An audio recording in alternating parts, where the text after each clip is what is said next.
Hello,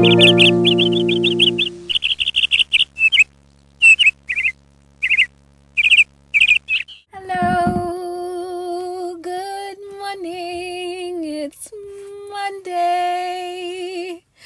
Oh, I hope you're having a wonderful start to the week. Hope your weekend was well. Mine was. Quite a lot happened. So hopefully you watched my vlog to see everything that happened. I'm really trying to do this vlog thing, this video thing. To be honest, I'm improving by the day. If you watch my first video and my video today, there's quite a huge difference. But I'm very, very grateful for what I've been able to do, how I've been able to speak. And today is going to be quite a long session today. But you guys, grab some tea. This is some tea, I tell you. But we're going to go to Genesis chapter 24. And it says, Abraham was now old and well advanced in years, and the Lord had blessed him in every way. He said to the chief servant in his household, the one in charge of all that he had, "Put your hand under my thigh. I want you to swear by the Lord, the God of heaven, the God of earth, that you will not get a wife for my son from the daughters of the Canaanites, among whom I'm living, but I will go to my country and my relatives and get a wife for my son Isaac." The servant asked him, "What if the woman is unwilling to come back with me to this land? Shall I take your son back to the country you came from?" "Make sure that you do not take my son back there," Abraham said.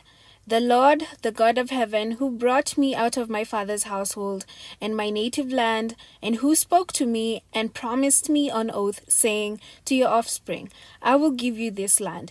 He will send his angels before you, so that you will get a wife for my son from there.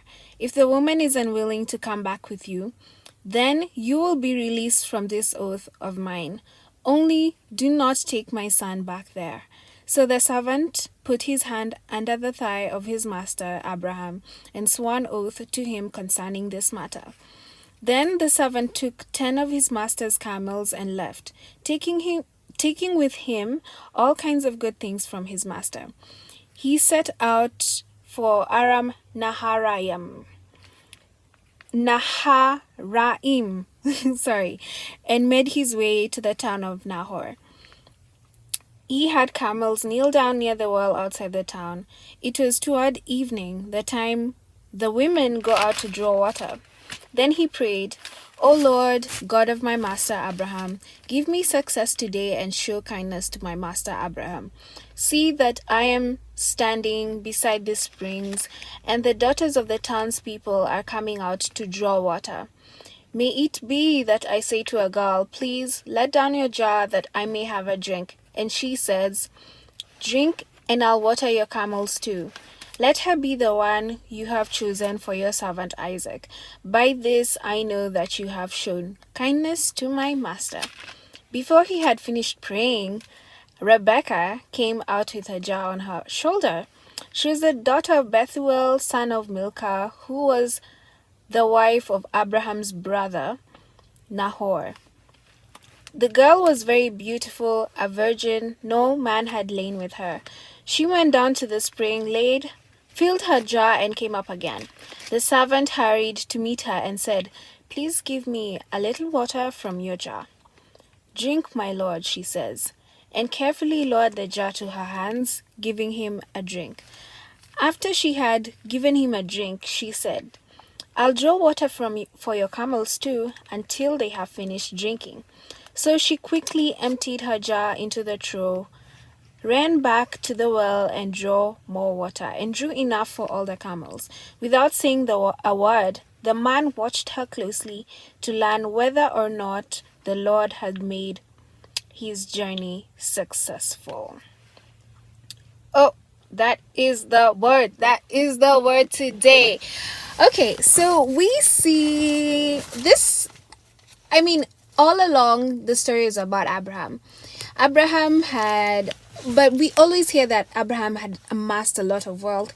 He had a lot going on in his life, and you can see that once he gave an assignment to one of his servants, he gave specific instructions. And knowing Abraham and who he feared and who he followed and who he was faithful to, and the servant himself also submitted himself to the Abraham's God, the Lord God Almighty. At this time, I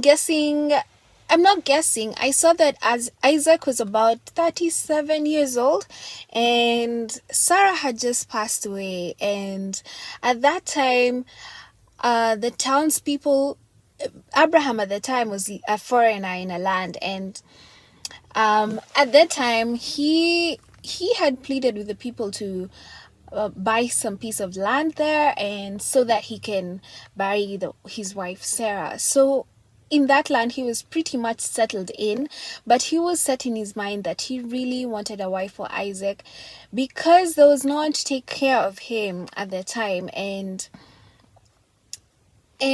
Sarah being the mom and the matriarch, I mean, he really wanted to continue his legacy and see to it that Isaac can also continue and forget the hurt and the pain.